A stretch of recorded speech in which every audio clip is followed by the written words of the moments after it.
ఇకపోతే ఈరోజు ముఖ్యంగా ప్రధాన అంశం వచ్చేసి హరీష్ రావు ఒక సబ్జెక్ట్ అయిపోయింది. ఆయన ఇప్పుడు ఆబ్జెక్ట్ నుంచి సబ్జెక్ట్గా మారిన హరీష్ రావు ఏం మాట్లాడినో తెలియక మొన్న ఘోర వైఫల్యం చెందిన తర్వాత ఎలక్షన్స్ నుంచి ఫ్యామిలీ టోటల్ మతి భ్రమించి మాట్లాడుతూ ఉన్నారు.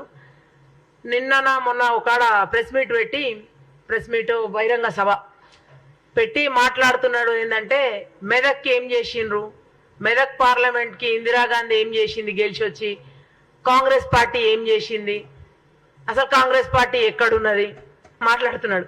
కాంగ్రెస్ పార్టీ ఇలా రాష్ట్రంలో అధికారంలో ఉన్నది, రేపు పొద్దున దేశంలో కూడా అధికారంలోకి రాబోతున్నది. హరీష్ రావు గారు మీరు నిద్రపోతున్నట్టున్నారు, నిద్రావస్థలో ఉండి మాట్లాడుతున్నట్టున్నారు, అర్థమైతలేదు మీకు.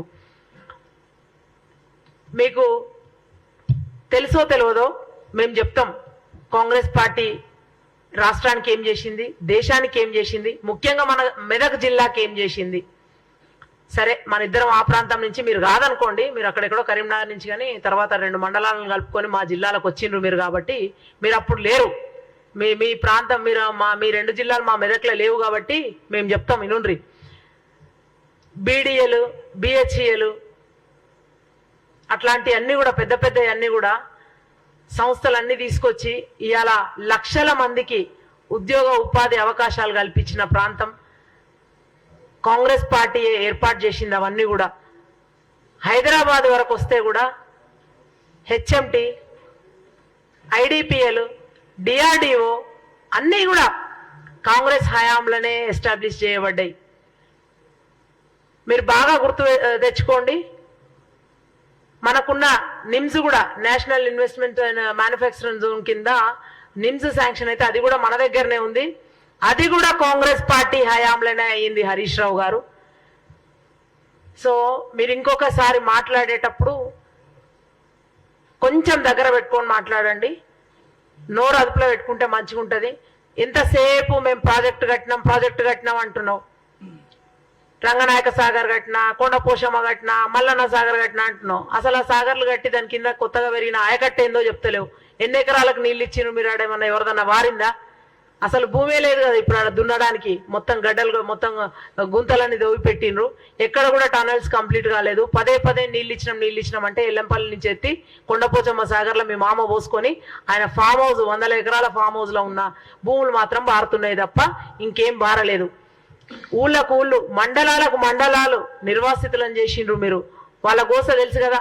ఈవెన్ పశువులను కూడా 1000 దాకా గోదలను అల్లనే వదిలేసి మీరు నీళ్లు నింపేసిండ్రు. అప్పుడు మేమందరం పోతే మాకందరికి బాట ఇయ్యకుండా మొత్తం రాళ్ళు అడ్డం వేసి ఇప్పుడు నీ ఎంపీగా నిలబడ్డ నీ అభ్యర్థి ఎవరైతున్నారో నీ అనుంగు సోదరుడు అంటున్నావే, ఆయన అప్పుడు కలెక్టర్.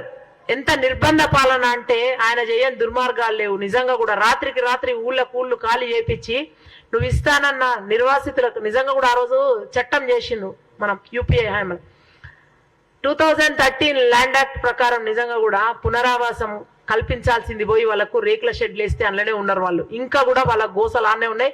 వాళ్ళ పలకరించే పాపాన పోలేదు మీరు.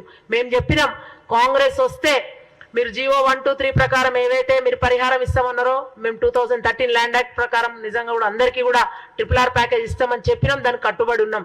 మీరేం చెప్తారు ఇప్పుడు? మీ మేనిఫెస్టో ఏంది? మీ లోకల్ మేనిఫెస్టో ఏంది? మరి మీ జాతీయ పార్టీ కదా, మీ జాతీయ మేనిఫెస్టో ఏందో గది చెప్పుండ్రి. ఎంతసేపు మీరు నిర్వాసితుల గురించి మాట్లాడరు. మీరు ఉద్యోగాలు ఏం తేలేదు. ఆ స్థాయిలో ఒక్క కంపెనీ కాదు, పట్టుమని 10 మందికి ఉద్యోగాలు ఇచ్చే కంపెనీ తేలేదు. మీ మామ ముఖ్యమంత్రి, నువ్వు ఆర్థిక మంత్రి ఉండే. ఇవన్నీ కూడా మన జిల్లాలో ఉండి మన దౌర్భాగ్యం ఏంటంటే 10 మంది పనిచేసే కంపెనీ తేలే నువ్వు. నీ స్థాయి కాదని చెప్తా ఉన్నాం, మాట్లాడకని చెప్తా ఉన్నాం. ఒకవేళ మమ్మల్ని చూపిస్తే 10 ఏళ్ళు మిమ్మల్ని చూపిస్తాయి హరీష్ రావు గారు. చేయాల్సిన విధ్వంసం అంతా చేసిండ్రు. మెదక్ జిల్లా కోలుకోలేని దెబ్బ కొట్టిండ్రు. ఇయాలకి కూడా తర్వాత మన సోదరుడు మాట్లాడతాడు నిర్వాసితుల గురించి. ఆయన చూసి వచ్చిన కన్నీటి గాథలు చెప్తాడు మీకు. ఇంత ఘనం డెవలప్మెంట్ చేసిన తర్వాత కూడా మెదక్ ఏం చేయలేదంట. ఏం తెచ్చిండ్రు మీరు? ఏమన్నా తెచ్చిండ్రా? ఆ స్థాయి కంపెనీలు కాదు, కనీసం ప్రైవేట్ కంపెనీలు కూడా తేలే మీరు. మేము చెప్పినవన్నీ మేము తీసుకొచ్చినాం. నెక్స్ట్ మేము పెట్టిన మేనిఫెస్టోలా రాబోయే రోజులల్లా ఇప్పుడు ఈ డిసెంబర్ వరకు మనం టీపీసీసీ నుంచి ఏమైతే మొన్న మన స్టేట్ కి మనం మేనిఫెస్టో చెప్పినప్పుడు ఏమైతే ఇస్తామన్నామో ఆ 2 లక్షల ఉద్యోగాలు భర్తీ చేస్తూ కేంద్రం నుంచి 30 లక్షల ఉద్యోగాలు మన వాటా కింద రాబోతున్నాయి. నిజంగా కూడా ఇవన్నీ కూడా మేము చెప్పినవి తూచా తప్పకుండా చేస్తాము. Manifesto is like Bible, Quran, Gita for us అని మేము చెప్తా ఉన్నాము. మీరు అట్లా ఏమన్నా అంతే ఇదిగా చెప్పగలుగుతారా అని అడుగుతా ఉన్నాం. సో మళ్ళొక్కసారి హెచ్చరిస్తా ఉన్నాం, పదే పదే కాంగ్రెస్ ఏం చేసింది అని అడిగే ఇది మీకు లేదు, ఆ స్థాయి మీది కాదు. మేము తీసుకొచ్చిన అన్ని కూడా అడ్డంగా అమ్ముతా ఉంటే బీజేపీతో కుమ్మక్కై మీరు క్వశ్చన్ చేయకుండా వాళ్ళను పెద్ద పెద్ద కంపెనీలు మేము తీసుకొచ్చిన అమ్ముతా ఉంటే మీరు వాళ్ళకు వంత వాడుతూ కేవలం వాళ్ళ ప్రయోజనాలను కాపాడడానికి మీరు ఇలా అట్లకెళ్ళి తిరుగుతూ ఉన్నారు. మీరు పెట్టిన క్యాండిడేట్లను చూస్తే అట్లనే ఉన్నది. మీ టికెట్లు ఎవరు వద్దంటున్నారు. ఉన్న దానిలో కూడా మంచి వాళ్ళు ఉన్న వాళ్ళకు కూడా ఇవ్వకుండా ఎక్కడెక్కడోళ్ళనో ఓ దగ్గర వాళ్ళని తీసుకుపోయి ఓ దగ్గర వాళ్ళని తీసుకుపోయి ఓ దగ్గర అంటే మీకు 10 ఓట్లు కూడా పడద్దు, మీ ఓట్లు కూడా బీజేపీ కొడాలనే డ్రామాలు. కానీ జనాలు చాలా తెలివి కళ్ళు. ఇంకా మన తెలంగాణ ఇంకా చైతన్యవంతమైన ప్రాంతం, వాళ్ళు ఇట్టే పసిగడతారు. ఆల్రెడీ మొన్న పసిగట్టి మిమ్మల్ని అయితే ఇంటికి తోలినరు. రాబోయే రోజులలో కూడా 14 నుంచి 15 పార్లమెంట్ స్థానాలను ఇక్కడ గెలిపించి తెలంగాణ ప్రజలు మాకు పట్టం కట్టబోతున్నారు. కేంద్రంలో మేము అధికారంలోకి రాబోతున్నాం. ఇది రాసి పెట్టుకో హరీష్ రావు, 100% మేము అధికారంలోకి రాబోతున్నాం. మీరు ఇట్లాంటి మితిమీరిన మాటలు మాట్లాడకుండా ఉంటే మీ ఇంటికి, మీ ఖాందానికి, మీ ఒంటికి చాలా మంచిది. ధన్యవాదాలు. మిత్రులారా, హరీష్ రావు అధికారం కోల్పోయినప్పటి నుంచి బామర్దులు ఇద్దరు కూడా మతిస్థిమితం కోల్పోయినటువంటి వ్యక్తులు ఏ రకంగా అయితే మాట్లాడతారో ఆ రకంగా మాట్లాడుతూ ఉన్నారు. ఇలా పరిశ్రమల గురించి మెదక్ జిల్లాలో కావచ్చు, అదేవిధంగా హైదరాబాద్లో చూసుకున్నప్పుడు మరి ఈ తెలంగాణకు 2013లో కాంగ్రెస్ ప్రభుత్వం ఉన్నప్పుడు తెలంగాణకు ఐటీఐఆర్ అని ఇక్కడికి శాంక్షన్ కావడం జరిగింది. మరి దాన్ని కేంద్రం బీజేపీ వచ్చిన తర్వాత బీజేపీ వేరే రాష్ట్రానికి తరలించకపోతున్నప్పుడు ఈ హరీష్ రావు మంత్రిగా ఉన్నాడు కదా, ఆయన బామర్ది కూడా మంత్రిగా ఉన్నాడు కదా, ఆయన మామనే ముఖ్యమంత్రిగా ఉన్నాడు కదా.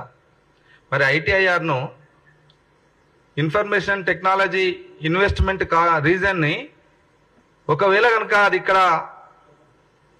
ఆ సంస్థను ఇక్కడ స్థాపించినట్టయితే మొత్తంగా 55,000 ఎకరాలలో మొత్తంగా పరిశ్రమల్ని డెవలప్ చేస్తూ ఇక్కడ ఉన్నటువంటి నిరుద్యోగులకు ఉద్యోగ కల్పన దొరుకుతుండే, లక్షల మందికి ఉద్యోగ కల్పన దొరుకుతుండే. మరి అట్లాంటి దాన్ని తరలించుకోపోతా ఉంటే మీరు ఏ గడిద పనులు దోమలే హరీష్ రావు, నీకు మాట్లాడే అర్హత లేదు. తెలంగాణ ఉద్యమ ముసుగులో మీరంతా ఈ తెలంగాణలో ఎలాంటి అరాచకాలకు పాల్పడ్డారో మొన్న ఫోన్ ట్యాపింగ్ ద్వారా తెలిసింది. ప్రతి ఒక్క రాజకీయ రంగం, సినీ రంగం, అన్ని రంగాలలో మీరు ప్రవేశించి ఫోన్ ట్యాపింగ్ ద్వారా అందరినీ బెదిరించేసి అందరినీ లోపరుచుకొని వ్యవస్థలన్నింటినీ లోపరుచుకొని మీరు కోట్లాది వేల కోట్ల రూపాయలను కూడబెట్టుకొని ఇలా మీరు ఆర్థిక అరాచకాలకు పాల్పడడం అనేది ప్రజల ముందు కనబడతా ఉంది. కాబట్టి దాన్ని కప్పిపుచ్చడానికి కోసం ఇలా ముసలి కన్నీరు కాల్స్తూ రుణమాఫీ చేయలేదు, రేవంత్ రెడ్డి రుణమాఫీ చేయకపోతే రాజీనామా చేస్తారని మాట్లాడుతా ఉన్నావు. నువ్వెందుకు చేయలేదు రుణమాఫీ? 10 ఏళ్ల కాలంలో రుణమాఫీ నువ్వు ఎందుకు చేయలేదు? మేము చెప్తా ఉన్నాం, బాగా చెప్తా. కాంగ్రెస్ పార్టీ అధికారంలోకి వచ్చింది, అధికారంలోకి వచ్చి 4 నెలలు అవుతా ఉంది. ఈ 4 నెలలలో రుణమాఫీ చేయాలంటే 4 నెలల్లో తీసుకున్నది ఎంత? ఇప్పుడు తీసుకున్నటువంటి రైతులు ఎవరైతే ఉన్నారో ఖచ్చితంగా వాళ్ళందరికీ రుణమాఫీ చేస్తామని మా ముఖ్యమంత్రి గారు చెప్తా ఉన్నారు. మీరు సోయిలో ఉండి మాట్లాడితే ఇవన్నీ మీకు అర్థమవుతాయి.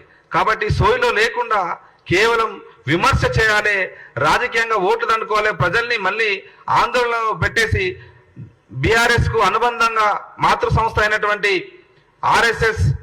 బీఆర్ఎస్ఎస్ దాని అనుబంధంగా ఉన్నటువంటి బీజేపీని గెలిపించడానికి కోసమే ఇలా వీక్ అయినటువంటి అభ్యర్థులను అందరినీ పెట్టి ఆ బీజేపీని గెలిపించడానికి కోసం తాపత్రయపడుతున్న క్రమంలోనే ఇలా కాంగ్రెస్ పైన ఇలా బామర్దులు ఇద్దరు ముప్పెట దాడి చేస్తూ మాట్లాడుతూ ఉన్నారు.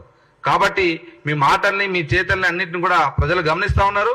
ఇలా నిర్వాసితం గురించి మాట్లాడితే మిడ్ బానర్లో మొన్నటికి మొన్న ఆ గ్రామం అంతా తేలింది.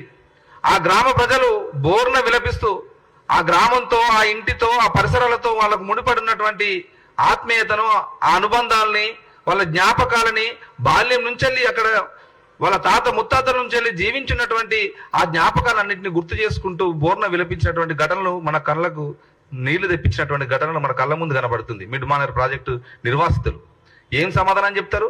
మీరు కట్టిన ప్రాజెక్టు కింద ఏ ప్రాజెక్ట్ అయినా మీరు ఆయకట్టు పెంచకపోగా ఆ ప్రాజెక్టు కింద నిర్వాసితమైనటువంటి ప్రజలకు కనీసం వాళ్ళకు మీరు ఇచ్చినటువంటి మాట ప్రకారం ఏం చేశారు? కాబట్టి మీరు విమర్శ కేవలం రాజకీయంగా చేసి ఓట్లు దండుకోవడానికి కోసం విమర్శ చేస్తామంటే, తెలంగాణ ఉద్యమంలో క్రియాశీలకంగా ఉన్నటువంటి మేమంతా కూడా మీరు చేసినటువంటి అరాచకాలన్నింటినీ కూడా బయట పెట్టడానికి సిద్ధంగా ఉన్నాం. కాబట్టి ఒళ్ళు దగ్గర పెట్టుకుని మాట్లాడితే మంచిదని ఈ సందర్భంగా హరీష్ రావుకి హెచ్చరిస్తా ఉన్నాం.